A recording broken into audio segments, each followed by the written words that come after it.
En esta ocasión presentamos junto a Rafa Guerrero el documental dedicado a la figura del artista cubano Antonio Canet con su obra cumbre Fidel y el Moncada. Es Rafa Guerrero, profundo conocedor de la vida y obra del artista Antonio Canet, vinculado a Chipiona por nuestros lazos de hermanamiento con la ciudad de Regla, en Cuba. Sirva esta entrevista y documental para rendir un sencillo homenaje a Canet, el pintor de la Revolución y gran chipionero de adopción que falleció el pasado mes de enero.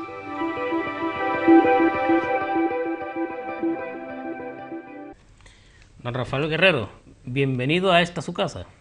Bien hallado. Hay que preguntar qué nos trae por aquí. Nos trae algo muy importante, la presentación de un documento que va a dar que hablar mucho porque es la historia de uno de los personajes pues más importantes de la historia de Cuba. Pues sí, aunque parezca una tontería. Para nosotros al menos eso significa hablar de Antonio Canet, que es por lo que nos encontramos hoy aquí. Antonio Canet era conocido en la isla más hermosa, que es Cuba, como uno de sus artistas principales. Se le llamaba, como tú bien sabes, el Doré del Caribe, ¿no? Comparándolo con ese famoso grabador europeo. Y Antonio Canet se merece que estemos hoy aquí tú y yo presentando un trabajo que esperamos, como tú decías, que eleve a Canet a figura internacional del mundo de la pintura y del grabado. Antonio Canet se nos murió el pasado mes de enero. Efectivamente. Este año hubiera cumplido Canet 66 años, creo que cumplía este año Canet. No era muy mayor, estaba muy castigado, porque Canet ha sido un profundo trabajador. Llegamos a verlo en los últimos momentos de su vida, y él tenía siempre el deseo, como se refleja en el documental que vamos a presentar hoy, de dejar concluida una fase de su obra y de su vida que él consideraba esencial para conocer un fragmento de la historia de Cuba, y sobre todo para acercarnos a los desconocedores, a los que no estábamos metidos en profundidad en ese episodio de la historia cubana, hacernos llegar de una manera sencilla y amable, que fueron aquellos episodios que se conmemoran cada 26 de julio en Cuba, que es el asalto al cuartel de Moncada. De eso vamos a hablar, pero antes de ello, cabría preguntarse qué relación tiene Canet con Chipiona, por qué Canet, ¿cuándo aparece la figura de Canet en Chipiona? Mira, nosotros, el primer viaje que hicimos a Cuba, hubo gente de Chipiona que lo hizo antes que nosotros, en el año 98, que precisamente conmemoramos este año 2008, el 10º aniversario del hermanamiento, porque hay mucha gente que incluso se habrá olvidado de que estamos hermanados con la población de Regla, en el municipio de Ciudad de La Habana, en Cuba, y que Regla se llama Regla por nuestra Virgen de Regla, ¿no? Y que Regla no es un pueblecito cualquiera. Regla tiene 44.000 habitantes, o sea que estamos hablando de uno de los núcleos más importantes de la ciudad de La Habana, donde está concentrado toda la industria y donde está el santuario de Nuestra Señora de Regla, que es considerado un monumento nacional en Cuba, el santuario de la Virgen de Regla, que vuelvo a repetir, se llama así por Nuestra Virgen de Regla porque se llevó desde aquí, desde Chipiona a Cuba, una imagen de la Virgen de Regla. Un monumento nacional en un país comunista, un emblema religioso. Bueno, ahí está la libertad de él, ¿no? Que dicen que en no algunos regímenes no las hay, pues sí, efectivamente. Y Canet, a Canet lo conocimos en uno de los viajes, te hablo de manera particular, ¿no? Mi relación personal con Canet y la de mi familia fue en el año 2000, mi segundo viaje a Cuba. El primero fue representando a las emisoras municipales de Andalucía en un encuentro de radiodifusores latinoamericanos, y estuve en Cuba llevando un proyecto de cooperación que salía de aquí, desde el Ayuntamiento de Chipiona. Pero en el año 2000 conocimos a Antonio Canet en el primero de los viajes que hizo Espacio Vacío como colectivo cultural. Viajamos el presidente del colectivo, nuestro amigo común y hermano Mamé Valdés, Amparo Moreno, mi mujer y yo. Estuvimos en Cuba, estuvimos en Regla llevando un proyecto de cooperación y conocimos a Antonio Canet. Y ahí surgió de inmediato, porque tú que has conocido a ese gran tipo, de inmediato él es una persona que enseguida se brindaba. Es alguien muy extrovertido, que no tenía nada suyo. Y ahí conocimos a Canet. y empezamos a tener una relación epistolar, de cartas, de comunicaciones telefónicas. Y incluso llegó más allá la amistad, porque él ha sido el maestro de mi mujer en el mundo del grabado. Y eso, decir eso ya es de verle mucho a Canet, ¿no? Porque le debemos el haber conocido a una gran persona, a haber conocido a un gran maestro, y sobre todo le debemos que en casa, por ejemplo, mi mujer tiene un oficio que es el de grabadora, gracias a la perseverancia, el interés y la emoción con que Canet le enseñó todo lo que sabía, ¿no? Y a partir de eso, pues ya sabes, con la vinculación con equipos de gobierno anteriores, el hermanamiento era muy fluido. No era un hermanamiento como los hermanamientos que hay y que conocemos. Siempre hubo interés en los diferentes equipos de gobierno de que el hermanamiento fuera un hermanamiento con todas las de la ley, que eso significa el conocernos, porque los hermanos se conocen, se tratan, los problemas los comparten. Si un hermano puede ayudar a otro en sus problemas, pues aquí está mi mano. Y eso era lo que nosotros en ese momento, tanto desde el colectivo cultural Espacio Vacío como desde el Ayuntamiento de Chipiona, se ha venido haciendo durante mucho tiempo, ¿no? Eran proyectos de colaboración a los que se le hacía un seguimiento, porque el cubano decía, y yo los comprendo, que no nos sirve de nada que nos mandes el dinero si luego no te interesas qué es lo que hacemos con tu dinero. Claro. Eso es principal, aunque sean cantidades nimias, porque para mí una inversión de 5 millones de pesetas, que estamos hablando ahora mismo, podrían ser 30.000 euros, esa cantidad nunca se ha gastado en Cuba durante un año. Siempre, a pesar de que había una partida presupuestaria de esa cantidad dedicada a Cuba, nunca se gastó tanto dinero, siempre eran cantidades inferiores. Y tú, que has tenido la oportunidad de conocer los proyectos de colaboración que se han hecho allí, realizados, habrás visto que con esa cantidad tan insignificante de dinero todos los años se hacían muchas cosas. Y eso es lo que Canet siempre se esforzó en, que esa vinculación fuera más allá, él a través de proyectos culturales. Recordar que Canet en el año 2002, ahora mismo no te lo podría confirmar, creo que fue en el 2001, fue el autor del cartel de Nuestra Señora de Regla. Las fiestas de Regla. De manera totalmente altruista y desinteresada. No cobró absolutamente nada, ni siquiera se le dio ninguna gratificación a Antonio Canet, porque él quería ceder esa obra al Ayuntamiento de Chipiona, una obra que, según me consta, está en el despacho del señor alcalde, lo cual le agradezco de manera profunda, porque es un lugar destacado para reconocerle la vinculación que tenía Canet con nuestra localidad, el amor tan profundo que Canet tenía por Chipiona, porque cuando él estuvo aquí se sintió realmente como nosotros cuando estamos allí, porque nosotros cuando cruzamos la bahía de La Habana y pisamos el suelo de Regla, estamos en casa, y a él le pasaba exactamente igual. Cuando llegó a Chipiona se dio cuenta de que aquí estaba en su casa, y eso en los hermanamientos, en aquella época en la que yo ejercía como responsable del Departamento de Cooperación del Ayuntamiento de Chipiona, pues era para mí un orgullo que ese hermanamiento fuera de esa forma, ¿no? Recuerdo la visita del director del Museo de Regla a nuestra localidad, que uno de los... Pedro Cosme Baños, uno de los primeros proyectos que quisimos hacer con él fue que visitara todos los colegios y le explicara a los niños y niñas de Chipiona, de todos los centros educativos, pues la idiosincrasia del pueblo cubano, del pueblo con el que nos habíamos hermanado, para que conocieran un poco esa problemática. Porque yo, que sabes que he estado en el negocio de la información durante mucho tiempo, consiento ya demasiadas cosas. Lo que pasa es que no consiento que hablen sin conocimiento de causa.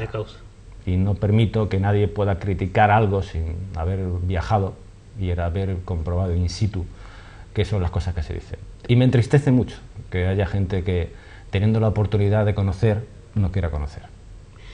Volviendo al tema de Canet, yo a Canet siempre lo he considerado como el pintor de la revolución de Cuba. No sé si estoy en lo cierto. Fue uno de los pintores de la revolución. Canet fue una persona siempre muy vinculada, pero por convencimiento, no por obligación, al sistema, ¿no?, revolucionario cubano. También fue uno de los grandes críticos del sistema revolucionario cubano. Él era artista por encima de todo. Y los artistas por encima de todo no tienen ningún tipo de atadura, y sobre todo los artistas que no le deben nada a nadie. Son esas personas que pueden ir por la calle con la cabeza alta y criticar lo que no le parece bien. Ese era Antonio Canet. Antonio Canet, hemos estado en muchos sitios con él, con representación de altas esferas del gobierno cubano, y él siempre decía lo que estimaba conveniente decir en cada momento. Nunca hemos visto a Antonio Canet callarse algo, callarse una crítica a un dirigente del Partido Comunista Cubano, responsable de cultura. Él siempre ha sido una persona muy exigente con la revolución. Tan exigente con la revolución que incluso tuvo que estar durante un largo periodo de su vida bajo arresto domiciliario por determinadas críticas, ¿no?, hacia la revolución. Yo con Canet he tenido horas y horas de charla y de tertulia, y gracias a Canet puedo decir, es triste que diga, que conozco mucho más de la historia contemporánea de Cuba que la historia contemporánea de mi país. Y eso, decirlo, puede parecer un poco fuerte, pero es así, ¿no? Él se preocupó, de verdad, más que incluso profesores y otras personas vinculadas con el mundo de la educación, porque yo conociera de verdad la historia de Cuba. Y gracias a Canet, pues hemos ido conociendo poetas, escritores y sobre todo los momentos álgidos de la Revolución Cubana, y sobre todo gracias a ese trabajo que ha hecho con Fidel y el Moncada, pues hemos conocido todo, prácticamente todo. Antonio Canet, que era una persona que, como has dicho antes, lo daba todo, lo primero que te hacías cuando llegaba a su casa, darte el café. El buchito de café. El buchito de café. En casa seguimos diciendo todavía, cuando tomamos café a mediodía, que vamos a tomarnos el buchito de café. El buchito de café. Bueno, pues aparte de eso, vivía en una casa muy importante del municipio de Regla. Sí, él consiguió, con mucho esfuerzo, que le cediera el gobierno para su restauración y rehabilitación la casa de Eduardo Faciolo. Eduardo Faciolo era un periodista, combatiente, revolucionario, cubano, y él estaba ilusionadísimo con recuperar para la historia y para los cubanos y cubanas la casa de Eduardo Faciolo. Le costó, porque tú conociste la casa, el antes, el durante y el después, ese periodo largo de restauración, que todo salió del bolsillo de Antonio Canet, que el Estado cubano puso realmente poco dinero en esa restauración, y lo que es hoy en día la Galería Taller Antonio Canet, que esperamos que se reabra al público y que pueda la gente comprobar cómo en un municipio que la gente desconoce, que se llama Regla de Cuba, que es el municipio donde está, para que la gente que haya ido a La Habana pueda conocerlo, no está, se tarda 10 minutos desde el centro, o sea que cualquier persona con 10 minutos libres en La Habana puede coger un taxi y llegarse y presentarse en Regla. No es tampoco un gran viaje ni un gran desplazamiento. Que no hay a Sevilla. No, para nada. Te pones tú estás en La Habana, y lo que hay enfrente en la bahía, está el Cristo de La Habana, el Morro, el Observatorio de Meteorología, todo eso ya pertenece al municipio de Regla y Casablanca, la famosa Casablanca, de donde era originario Canet, era un municipio perteneciente a Regla de Cuba, ¿no? Bueno, pues después de todo eso hay que preguntarse, sí, bueno, que se nos murió hace poco. Sí, la verdad es que fue irreversible, fue repentino y no se pudo hacer nada. Y no sé si se murió siendo reconocido totalmente. Canet, lo hemos comentado muchas veces, Canet dio demasiado para recibir muy poco. Y por eso nosotros, los amigos de Canet, los amigos y las amigas de Canet, debemos de intentar que la figura de Antonio Canet ocupe el lugar que le corresponde. Tristemente, a todos estos artistas y a todas estas personas se les da más importancia una vez muertos. Date cuenta que, por ejemplo, la gran ilusión de Canet era que su colección de grabados sobre Fidel y el Moncada fuera expuesta aquí en España, cosa que va a producirse. El próximo 26 de julio va a haber una macroexposición con los grabados de Antonio Canet en el Ayuntamiento de Gijón, en Asturias, con motivo de la celebración del 26 de julio. Y hoy, en estos momentos, la Embajada de Cuba en Francia, en París, en la sala de exposiciones de Alejo Carpentier de la Embajada, está haciendo una muestra de los grabados de Antonio Canet, que va a ser durante el año 2009, que es el 60 aniversario de la Revolución, el año 2009, el 50 aniversario de la Revolución, perdón, del año 2009, se va a hacer una exposición itinerante por toda Francia. La Embajada de Cuba en nuestro país ya ha tomado cartas en el asunto, y lo más seguro que a través de nosotros, pues esa exposición también sea itinerante por toda España, ¿no? Y cabría preguntarse también, la gente puede preguntarse, ¿qué es eso de Fidel y el Moncada? Pues el Moncada, ¿qué es lo que es? Bueno, el Moncada fue el origen de todo lo que me refiero a lo concerniente con el episodio de la Revolución Cubana. El asalto al cuartel de Moncada se produjo un 26 de julio del año 56. 3 años antes de la Revolución. Fidel pertenecía al partido ortodoxo cubano, no era comunista. Fidel yo creo que nunca ha sido comunista. Lo del comunismo vino después con el abrazo a la Unión Soviética. Es una cosa que me permito decir, ¿no?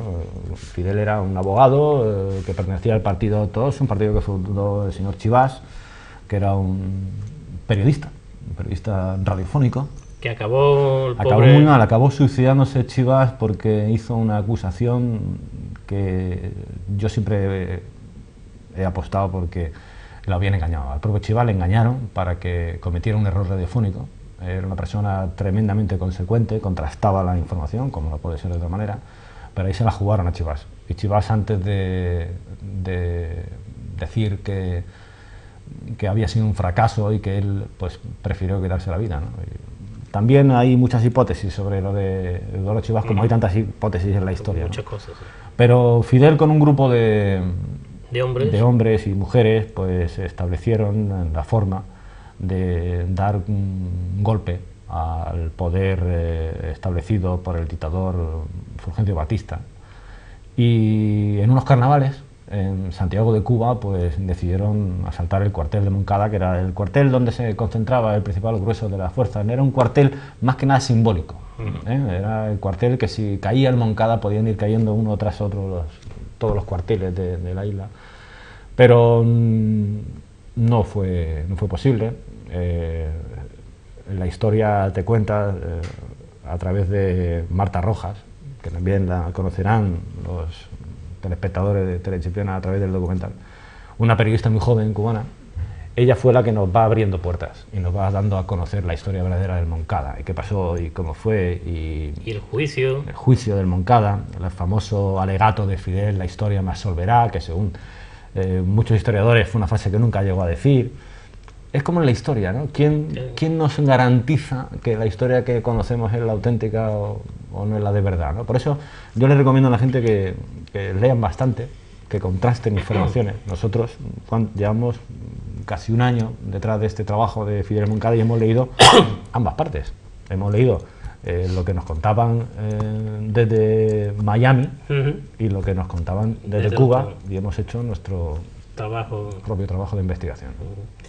Y entonces, Antonio Canet, cuando conoce ese suceso del Moncada, una de sus obras y una de su gran obra, aparte del Cecilia Valdés, es plasmar en el grabado esa historia. Sí, él empezó a hacer esos grabados en el año 86 y conociendo a Canet, lo concienzudo, lo cabezón, terco que era, son trabajos realmente impresionantes, porque muchos, hay que decir, han salido de fotografías que había de la época, pero la inmensa mayoría han salido de la propia imaginación y del trabajo de investigación de Canet, los testimonios que fue recogiendo a lo largo de todos los años que estuvo trabajando. Fue incluso con Marta Rojas in situ al sitio. Efectivamente, él le pusieron el Ministerio de Cultura cubano, que por aquellos tiempos dirigía Armando Hart, que ahora es el director del Centro de Estudios Martianos, que ha colaborado con nosotros en la edición de este documental.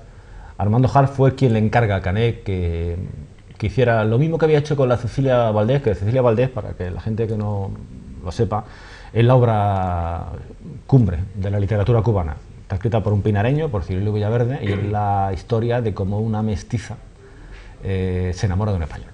Y toda la historia me suena. Esa caterva,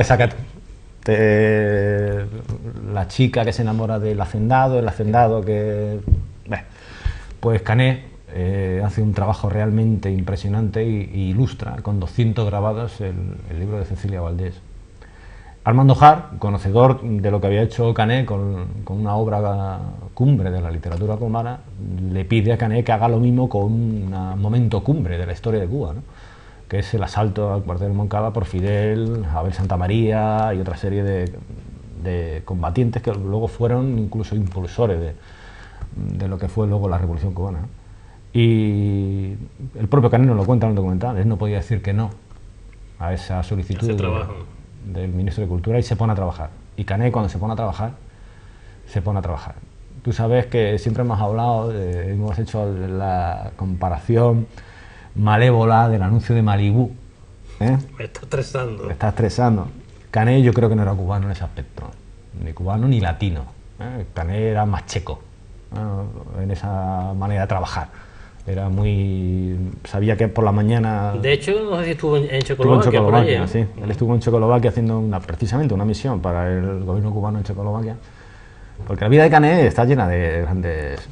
Sí, además él tiene una palabra, misión. Misión. Tengo una misión. Él siempre ha hablado de misiones. Y a él le gustaba decirlo y a nosotros nos gustaba escucharle sus misiones porque eran realmente... su episodio en Checoslovaquia fue a poner al día la embajada de Checoslovaquia. Él iba como agregado cultural a poner al día la embajada de Cuba en Checoslovaquia. Y estuvo allí una larga temporada y hay grabados de Canet hechos en Praga, fantásticos. También estuvo aquí en España, en Extremadura, donde puso en marcha un taller de grabados. Hablar de Canet es hablar de Cataluña, de Mallorca, de donde es toda su familia. Tiene un primo que es un reconocido pintor mallorquín, Ramón Canet. Incluso uno de los antepasados de Canet era ahora que está tan en boga esto de las catedrales, con los pilares de la tierra, la catedral del mar. Por ahí que una vez leídos esos libros empezamos a investigar y un antepasado de Canet, un tal Antonio Canet, en el año 1400, fue antes del descubrimiento, en 1457, creo que es uno de los autores del retablo de la Catedral de Barcelona. Es decir, que la vida de Canet, a los que nos está empezando a preocupar el conocer un poco en profundidad su vida, nos está dando grandes satisfacciones. satisfacciones. ¿Cuándo surge la idea de hacer un documental sobre la obra de Antonio Canet? ¿Por qué? ¿Cómo? Mira, esto, aunque suene mal, hay que contarlo. Él, en el año 2003, que fue la última vez que se hizo un viaje institucional desde Chipiona a Cuba, le propusimos desde la radiotelevisión de Chipiona el hacer un documental sobre su vida. Él, por supuesto, me conocía y se brindó. Y grabamos gran material. Estuvimos bastante tiempo y tuvimos la oportunidad de grabar mucho material de Antonio Canet en aquel viaje. Y él se mostraba pues muy satisfecho de que la gente pudiera conocer en España su trabajo. Dice, y esto será como un epitafio para mí. Y yo le hablaba en aquella ya entrevista del programa Epitafio, que se hacía para personas que... Y ahí fue cuando él me descubre el poema de Virgilio Piñera, que cuando yo lo leí la primera vez, digo... Antonio, esto te lo ha escrito Virgilio como si tú estuvieras muerto. Y dice, de esa se trataba la broma, ¿no? Como si...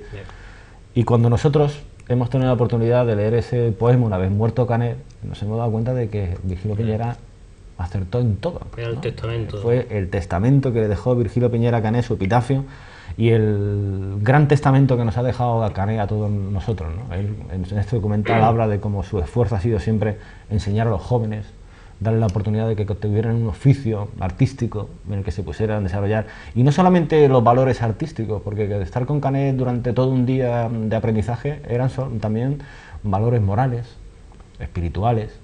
Él nunca te decía lo que deberías de pensar, lo que deberías de opinar. Un hombre que leía mucho, ¿eh? Leía muchísimo. Él es muy amigo, era muy amigo, Antonio Canet, de Isabel Allende, la escritora.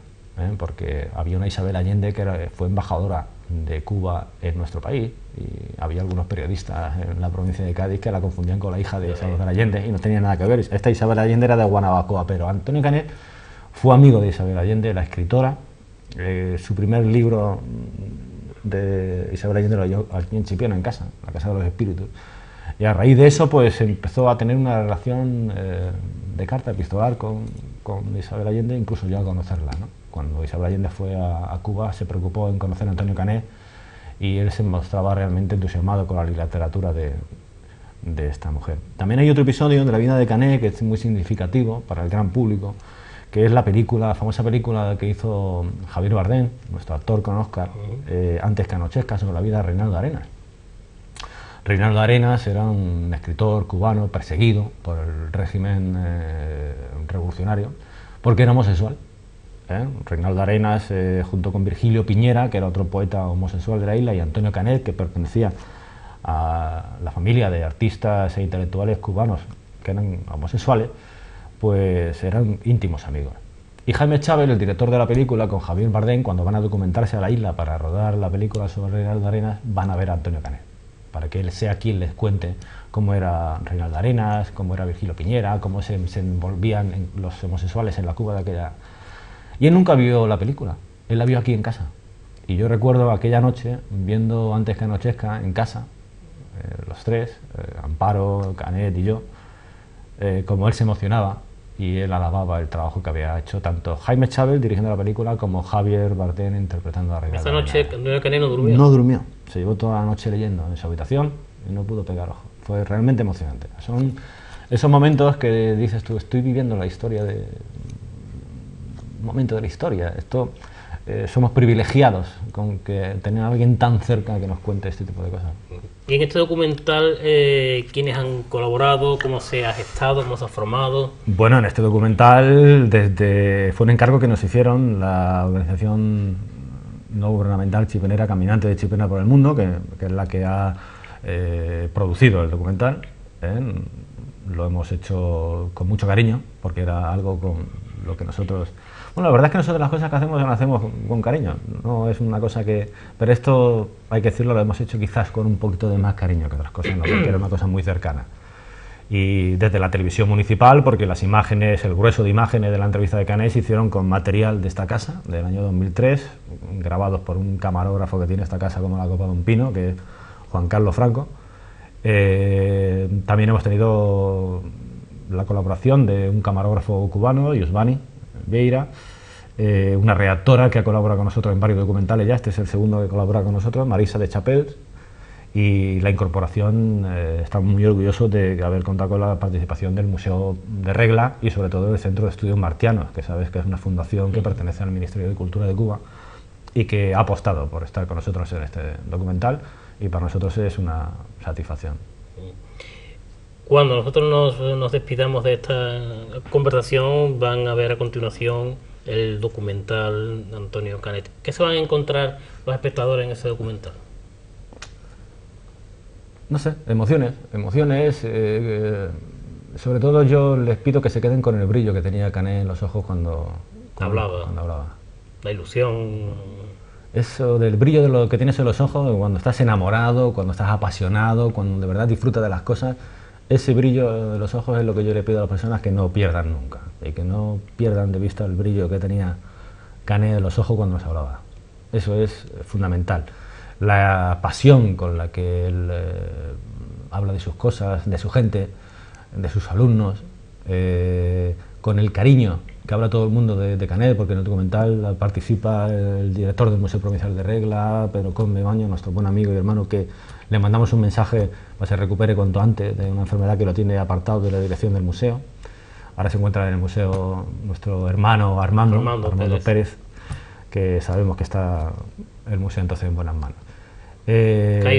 Francisco Cairo, que fue una persona realmente interesante. Francisco Cairo es una persona joven que fue alcalde del municipio de Regla de Cuba y luego fue director provincial de cultura de la ciudad de La Habana. Gran conocedor de Antonio Canet, hizo mucho por potenciar la figura de Antonio Canet durante el tiempo que estuvo como director provincial de cultura.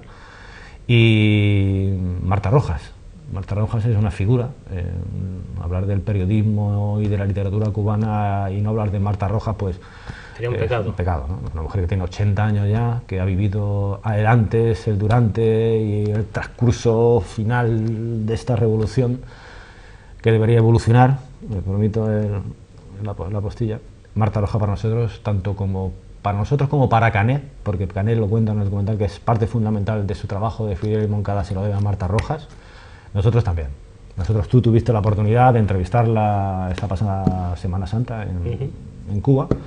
Y bueno, nosotros conocíamos casi todo lo de la vida y del trabajo de Marta Rojas por el gran trabajo de documentación que hemos hecho durante todos estos meses, pero hablar en directo con ella y que ella con esa naturalidad es un privilegio.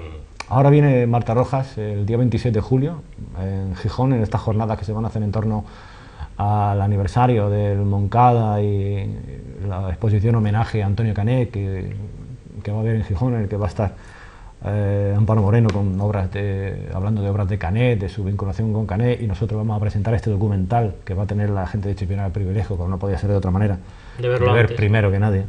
Pues es realmente emocionante tener a Marta Rojas también aquí en España hablando de Canet, es darle la importancia a Canet que se merece, creo. Pues dejamos a los espectadores en las imágenes del documental de Antonio Canet y muchas gracias. A ti, hermano. Gracias.